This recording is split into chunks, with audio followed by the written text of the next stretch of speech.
The new Bleach one-shot is like absolutely packed with new information, and so I want to make a video just cataloging it for easy access and kind of just giving my general thoughts on the new information we got. And I really don't think I have to say this, but please read the chapter before watching this. I'm going to be spoiling it all, and it's really, really good, so I don't want to ruin it for people who haven't read it yet. So I implore you, please go read it before watching this. Okay, so first is Kazui's ability. We saw in chapter 686 that he has the unprecedented ability to summon a Shihakusho without leaving his body. We see that again here, actually, but the main thing we learned is that he has this weird ability to summon like a goldfish mount thing, which he didn't have his Zanpakuto, so I don't think he's a Shikai. He doesn't have an object, so I don't think it's like a full burn, because if you remember, you have to have an object to like impart your whatever on to create a full burn. He doesn't have one of those. So I think that leaves a Shrift, which is possible because he's a Quincy kind of, but he didn't drink Yuha's blood, so I don't know how he'd have a Shrift, but or a whole new ability, which I'll be getting into shortly. Actually, I do think it's a new thing. It's pretty interesting. Kazui go to the shrine thing, clap 3 times, and then like some eyes start appearing everywhere, and then a portal opens up to like this weird mouth thing.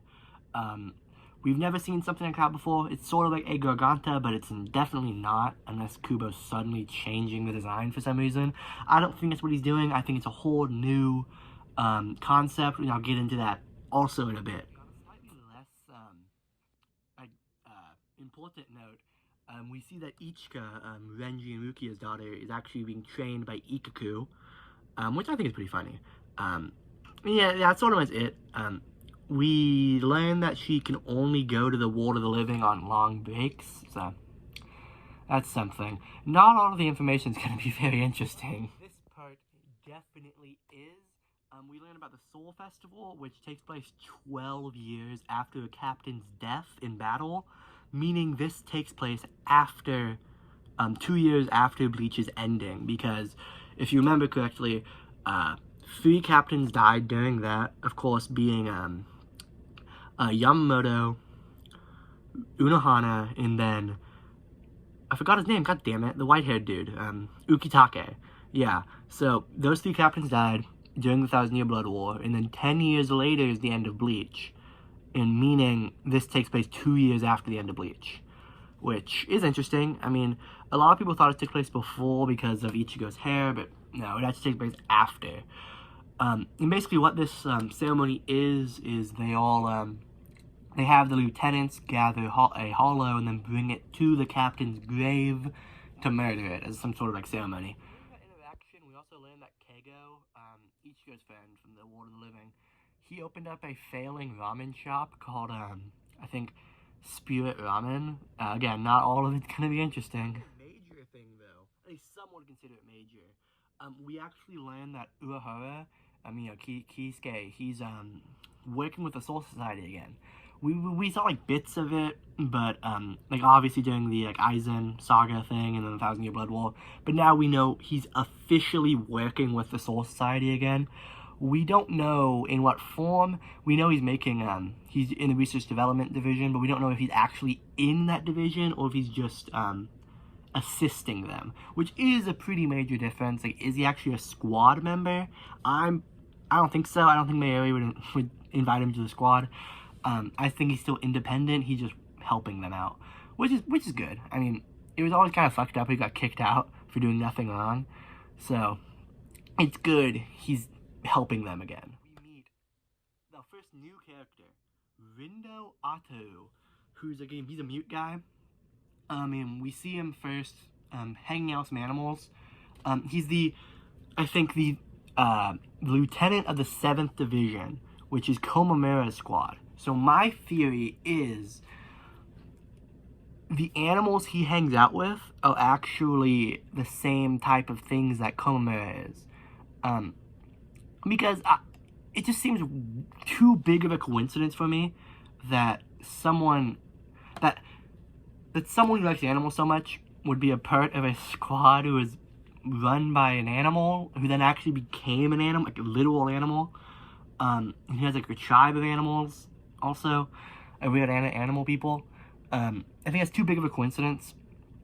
And plus, there's a lot of things we don't know about that specific group of people. So I'm guessing Octa-U will be a view into it to get some exposition on them. But he's mute. I don't know how that'll happen. That's just my theory, though. All we know, Octa-U, he's the lieutenant. He's mute. He's likes animals. We get some more information later, but I'll cover that when I get to it. We learn about Ichigo's profession. A lot of people thought he was an English teacher because I think Kubo said he was studying English, but we get his actual profession here. We learn that he is a translator, likely Japanese to English, because again, he was studying English. At least Kubo said something about that at some point. So yeah, he's a translator. Not super interesting, but it was worth mentioning. We meet our second new character, our second and final new character, Yayaharu Yu, the lieutenant of Squad 8, and I believe that's all the new lieutenants. She's basically just like this lady, brown, like tan, brown skin. She's like super obsessed with like social media stuff like that. You know, pretty generic for me. I'm not really feeling her, but new character. It's cool. Then we actually get some maybe major stuff. We see a hell monster, which is cool. And then we also see Ichigo has one Zanpakuto, and it is his classic Zangetsu, like giant kitchen knife thing. No dual Zanpakutos, just one single one, which leaves a bunch of possible explanations for it. Maybe this is his new sealed state, so then we might actually, maybe like he can say a release command, like, ooh, it's something Zangetsu, and then 2 Zanpakutos will pop out, which would be cool, because I want to know Ichigo's release command, because we don't know it yet. Maybe he just has like a whole new Zanpakuto. I don't exactly know. I've seen some people throw around that maybe his Zanpakuto just is actually broken, like permanently, because if you remember the final fight with Yuha, he uses Bankai and then it broke, and then the classic Shikai was underneath it. So he has no Bankai, no proper Shikai, it's just that one sword.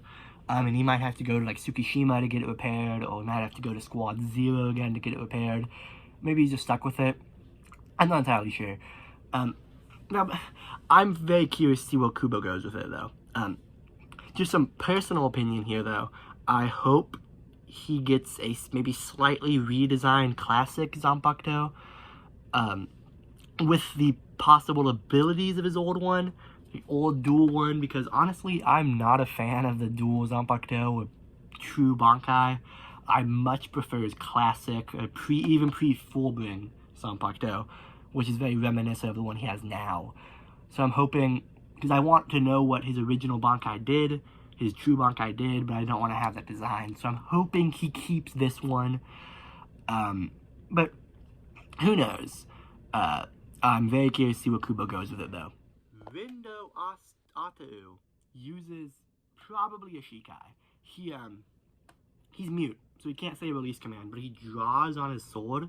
I believe it's Japanese characters, but the translation didn't say anything, and honestly, they're very, it's replicating how it would look if someone drew them with a finger, so it's not very clear what they are. They might have to be runes or something, but I'm leaning on there are Japanese characters, and the dude just didn't translate them. But yeah, so he draws it on his blade with his finger, because he's mute, he can't speak. So, and then it becomes a bunch of origami people chained together. So I'm leaning towards that being a Shikai, and he has to draw the release command on the sword. His Shikai does seem pretty interesting, though. He becomes a chain of origami people, and then he thinks or says, like, hawk, and then it becomes a bunch of hawks. It's really cool. I'm guessing he'll be able to transform them into different animals. Because remember, he was hanging out with a bunch of different animals at the beginning of the chapter, or like mid-chapter, I guess. So I'm guessing his Shikai will be able to turn into a bunch of animals as well. So a lot of, like, variety with the Shikai. And actually continuing the animal theme, we see Yuya's ability. Basically, she does like this, like mimicking like a bear mouth, I guess, with her pans, and then she attacks once, and then once again. It just seems like martial arts. Her fingernails are special. She has like painted like teeth on her fingernails, and then on her thumb she has a bear paws, which could I saw one guy say it could be like her Shikai, but she doesn't say really. She has Gao, I guess. Then she says it again after she attacks. So I don't think it's a release command. She also doesn't hold a sword, so I'm guessing she doesn't have a Zanpakuto, and she's just like Yoruichi, where she only fights with martial arts. But either way, it seems like special martial arts, because again, like a fucking bear hologram like appears before her, or appears behind her. So yeah, that's Yuya and Rindo's new abilities. Pretty interesting. I really want to see more of Rindo's. Yuya's, I also want some explanation on it. Is it some special ability, or is it just martial arts? We're probably going to get some clarification on that later on. Hopefully sooner rather than later, but who knows. Hopefully we get some fights from though at some point. The new lieutenant, he's an oldie character, but he was promoted to lieutenant of the 12th Division. He's a dude with weird like horns on his head. He's my area's guy. We see him fight a bit. He pours some chemicals on the ground and then starts chanting like 1 1 2 2 3 3 4 4, something like that. And then when the demon thing steps on it, it like has an acid type effect after he's finished chanting. I think you kind of like it. I hope we see him have a fight too. I like the idea of him like laying traps, like maybe less ridiculous how like Mayuri fights. He a lot more strategic, a lot less like because the way Mayuri fights, it's like he kind of pulls out super situational things. I love it, but it's really fucking goofy. I'd love to see more grounded version of that, which kind of seems to go Akon fights, judging by this one little scene we get. After that, we see Sizela Grand show up from hell, actually. Really cool. He kind of gives us some exposition on hell, but I guess the major thing is that we learned he was sent to hell. We already knew that, of course, from like a side chapter, but this is the first time we're seeing it in a main Bleach chapter. We also learn that apparently when hollows are sent to hell, like I think he specifically says like, I was birthed from the yolk of a hollow, and then like my hollow hole was ripped out and then placed outside of my body. So he has this cool ass halo thing. It's kind of Kubo's classic, like weird, like pseudo poetry. You know, it's pretty cool.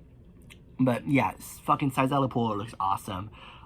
Then we see him grow horns out of his head. He didn't have them before, but he grew them out of his head. Really cool.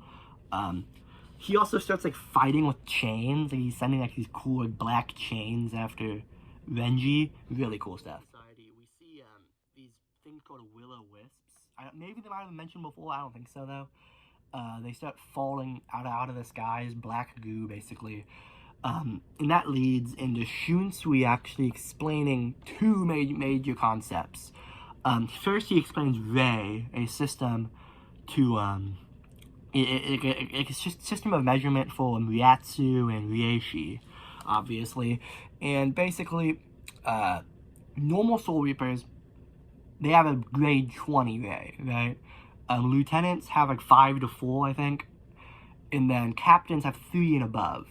Then he explains more about the Soul Festival. Well, he says, okay, the Soul Festival, basically, people with grade 3 and above Rei cannot go back into the ground. They cannot, the Rieshi cannot go like how normal Rieshi does. Normal Rieshi just kind of goes into the ground, disappears, maybe reincarnates at some point. Captain Rieshi cannot, which is why they need to have the Soul Festival to kill a hollow in front of their grave, which should allow the Rieshi to actually get freed. But there's a superstition saying that's not how it works. There is, the festival does do something, but it's not that. It actually sends the captain down to hell. which I think you're getting where this is going. It's true, of course. You wouldn't say, like, oh, there's a superstition that says this and then not have it be true. So after we learn about that, we go straight over to Sazalaporo again, fighting Ichigo. Well, then we learn a bunch of big Ryatsu sources disappeared one after another during the 1,000-Year Blood War. You know, Aizen disappeared at first, which seems weird wording because it didn't disappear; he just sealed. So Aizen disappeared, and then 10 years after that, Yuha disappeared with what Kazui did. And then, of course, you also had Yamamoto, Unohana, and Ukitake disappear. So that's tons of captain-level fighters disappearing one after another. And with the final ritual, the gates of hell open, basically. Now hell can kind of do whatever it wants. Because killing these ghouls in front of Ichigo's substitute Sniper badge actually caused hell to open. You know, a lot of really cool information right there. And then we also learned hell butterflies are connected to hell, which seems kind of obvious in retrospect, but I never made the connection. So now I just kind of want to talk about what I think the arc is going to be in the future. I think it's quite obvious. We're going to go to hell, probably fight some previous captains. You know, it's like, oh, captains, they get sent on to hell specifically. So yeah, we're gonna fight some previous captains, probably.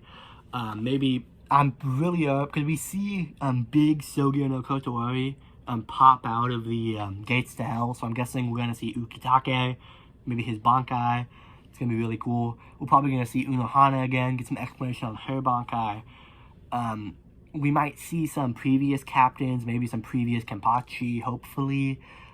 I really want to see all of the original Goten. These are like predictions, I just want to see it. I am predicting we see Unohana and Ukitake again, though, in their Bankais in detail. I don't know about a lot of other captains, though. I'm guessing the main conflict will evolve around Hell-specific characters, and like these cool, because Sazalaporo got this awesome design. He's like, he has these cool black arms surrounded by chains. He can control chains. He has these markings on his face. So I'm guessing we're going to get a lot of cool hell designs of characters. It's going to be awesome. And then there's going to be a warden of hell who's going to be like the main big bad. Kazui, I mentioned this in the beginning of the video, but Kazui, he can summon giant goldfish. Unprecedented ability right there. And then he opens up a strange portal with eyes surrounding him. So I'm predicting Kazui, he has something to do with hell. You know the meme like, oh, Ichigo, he's like one part of every group. I'm guessing Kazui will actually be that, because he's Ichigo plus hell, whatever, however the connection is there. So he's gonna be part of the conflict somehow. It's gonna be an awesome arc. I can't wait for it. But you know, yeah, that's pretty much it. It's kind of all the information we got in this recent chapter, plus some new stuff. I theorized myself. I'm going to be covering all of this, new information, new chapters, stuff like that, as they come out. Whenever that does happen, I'll be talking about it. So if you want to hear that, just kind of stick around. Hopefully it's really good. I'm super excited. Hopefully some of my stuff comes true too, because I want to see Sogyo no Kotori Bankai, which that's obvious. Like, if you read this chapter and walked away with, oh no, we're not seeing Ukitake again, you need to kind of reread the chapter. We see him, like, we see his giant sword pop out. So yeah, that's kind of it. Hopefully this wasn't too obnoxious. Obviously this is less organized than it normally would be. I want to show more pictures on screen, but I'm pretty sure it'll get taken down if I do. But so that sucks. One more thing. You can all leave if you don't care about Shaman King, but I'm gonna be talking about that. Basically, I was making a series where I document all the changes made in the Shaman King anime compared to the manga. Honestly, the anime is fucking... I can't do it anymore. I love Shaman King, but it is too much work. Watching an anime I do not enjoy, it's kind of making me it made me stop loving the manga as much. It was fucking tedious, so I'm gonna take a brief hiatus from that. Maybe I'll return sometime next year. I'm not entirely sure. I want to branch out into some other stuff. I have some big projects I'm working on now. Hopefully they'll come sometime in the future. Not Bleach related, not Shaman King related. Talking about other various series. So yeah, look forward to that. I have a second channel too. It's Shin'o. It's Shin'o. I thought it was a funny joke. I'm gonna be uploading non-anime related stuff there. My first video has been up for about a month. It's about r/the Dawn World. Pretty fun. So yeah, that's about it. I'm gone now. Hopefully Bleach is good, guys.